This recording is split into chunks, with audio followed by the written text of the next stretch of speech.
Hey guys, welcome back to nursing Rani blog. तो आज के वीडियो में मैं बताने वाली हूँ जो MCRE का जैसे उसमें एडवर्टाइजमेंट निकला था, उसमें ना लिखा हुआ था स्किल टेस्ट के बारे में। ठीक है, तो बहुत लोगों बच्चों का भी डाउट होगा या जो लोग फॉर्म भरे थे, क्या हम लोग जैसे एग्ज़ाम होने के बाद हम लोग का स्किल टेस्ट एग्ज़ाम होगा या नहीं होगा, ये बहुत बड़ा कन्फ्यूज़न था। तो इसी के रिगार्डिंग हम बात करेंगे।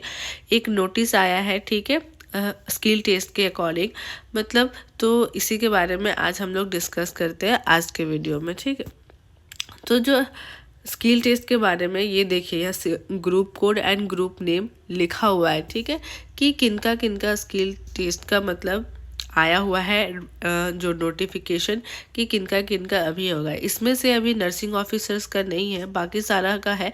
मतलब मैं ये इसलिए आप लोग के साथ डिस्कस कर रही हूँ इस नोटिस को, ताकि एज़ यूजुअल इसी टाइप्स में हमारा नर्सिंग ऑफिसर का अगर स्किल टेस्ट होगा तो इसी अकॉर्डिंग ही होगा, इसी टाइप का होगा।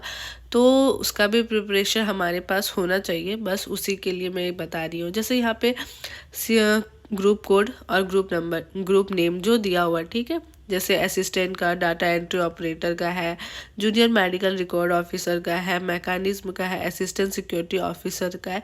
तो आखिर इसमें होगा क्या, ये सबसे बड़ी बात होती है। ठीक है, तो इसमें आप नोटिफिकेशन ना आप जाके देख सकते हो, उसमें अच्छे से पढ़ सकते हो। मैं इसको आपको एक तरह से समझा देती हूँ एक एग्जाम्पल के थ्रू में, कि जैसे कि एक मैंने ले लिया ग्रुप कोड असिस्टेंट ऑफिसर वाला है, जो एडमिनिस्ट्रेटिव ऑफिसर। जैसे कि आपको पता होगा MCRE का ना वेरियस पोस्ट में निकला हुआ था, मतलब उसमें बहुत पोस्टेड थे, बस नर्सिंग ऑफिसर का नहीं था। तो उसी में से एक असिस्टेंट एडमिनिस्ट्रेटिव ऑफिसर का भी। ठीक है, तो इसमें देखिए क्या बताया है कि जो आपका स्किल टेस्ट का एग्ज़ाम होगा वो ना CBT मोड में होगा। जैसे कि आप नेचर ऑफ एग्जामिनेशन में देख सकते हैं, skill test will be conducted in CBT mode, मतलब CBT मोड के थ्रू होगा। जैसे आपका एग्ज़ाम होगा ना, आपका थ्योरी पार्ट एग्ज़ाम होगा जो टेक्निकल और नॉन टेक्निकल, वैसे ही आपका जो स्किल टेस्ट एग्ज़ाम भी CBT मोड में ही होगा। तो इसका लैंग्वेज क्या रहेगा,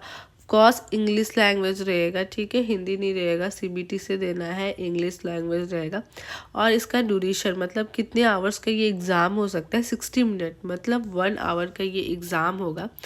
आगे आप बात करेंगे, आखिर इसमें बहुत ज़्यादा डाउट कि चलिए एग्ज़ाम तो ले रहा है पर इसमें पूछा क्या जाएगा, ये बहुत लोगों का डाउट ज़रूरी होगा। तो इसमें आपको ना जब नोटिस आएगा, ठीक है, जैसे नर्सिंग ऑफिसर का अगर नोटिस आया स्किल टेस्ट होगा, तो उसमें नोटिस अगर आएगा तो उसका पहले ही सिलेबस दे दिया जाएगा। जैसे यहाँ पे description of examination and marks of computer skill test, ठीक है, तो इसमें बता दिया गया है कि इसमें क्या बताया, मैं बता दूँ, जो आपका प्रैक्टिकल बेस होता है ना, प्रैक्टिकल सिनेरियो बेस, जो आप वर्क कर रहे हो, ठीक है, जैसे आप नर्सिंग स्टाफ हो, आप नर्सिंग ऑफिसर हो, आप काम कर रहे हो, जो जॉब कर रहे हो, जो ड्यूटी कर रहे हो, ड्यूटी में जो काम कर रहे हो, उसी के अकॉर्डिंग, उसी के बेस पे आपका ये टेस्ट होगा, जो कि 50 मार्क्स का होगा। ठीक है, उसमें बता दिया जाएगा कितने मार्क्स का आपका होगा। तो इसमें बताया है जैसे ये एग्ज़ाम के बारे में, तो इसमें 50 मार्क्स का इस लोग का पूछा गया है, जो कि वो भी 2 कैटेगरी में डिवाइडेड होगा। ठीक है, 30 और 20 का रेशियो में। और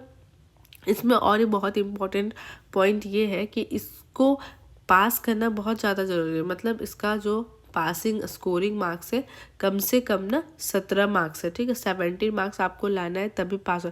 इसका एक बेनिफिट ये है कि अगर आपने जो टेक्निकल नॉन टेक्निकल एग्ज़ाम दिया है उसमें अगर आपका थोड़ा कम मार्क्स भी है, मतलब आप थोड़ा कम परसेंटेज में आ रहे हैं लास्ट लिस्ट में, तो अगर आपने स्किल टेस्ट एग्ज़ाम में अच्छा मार्क्स ले आए, क्योंकि वो दोनों को ऐड करके परसेंटेज निकालेगा, उसके बाद आपका रिज़ल्ट होगा कि हाँ आपको कहाँ दिया जाएगा या आपका कहाँ सीट अलॉटमेंट होगा। तो इसमें बहुत ज़्यादा इम्पॉर्टेंट रोल निभाएगा आपके लिए। तो इसको भी अच्छे से प्रिपरेशन करना है आपका, एज अ जो प्रैक्टिकल नॉलेज होता है, जो आप वर्क कर रहे हो उसके अकॉर्डिंग ही सिलेबस रहेगा एंड उसके अकॉर्डिंग ही पूछा जाएगा। तो एज यूजुअल वही सारा कुछ है, आप अच्छे से यहाँ पे पढ़ सकते हैं। जैसे कि यहाँ पे लिखा हुआ है रिजोल्यूशन डाई केस में, first by marks in dominant specific part of candidate higher marks will be placed higher in merit.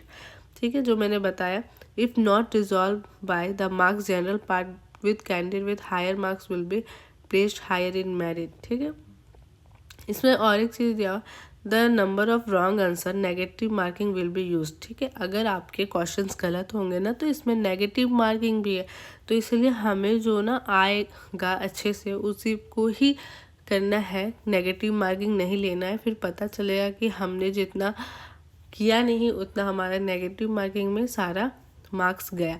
तो उसी के अकॉर्डिंग सारा कुछ यहाँ पे जिसका जिसका निकला हुआ है ना पोस्ट, उसका सारा कुछ सिलेबस दिया गया है कि क्या एग्ज़ाम होगा, कितने मिनट का होगा, ये सारा कुछ तो आप चेक कर सकते हैं। अभी हमारा नर्सिंग ऑफिसर का नहीं आया है, जब भी आएगा मैं आपको अपडेट कर दूंगी। आई होप आप लोग के लिए ये इन्फॉर्मेशन वीडियो बहुत ही ज़्यादा इम्पॉर्टेंट हुआ होगा एंड आपको थोड़ा सा रिलैक्स मिल गया होगा कि आखिर स्किल टेस्ट जो हम लोग का होगा उसमें क्या पूछा जा सकता है। मिलते हैं नेक्स्ट वीडियो में, तब तक के लिए बाय बाय।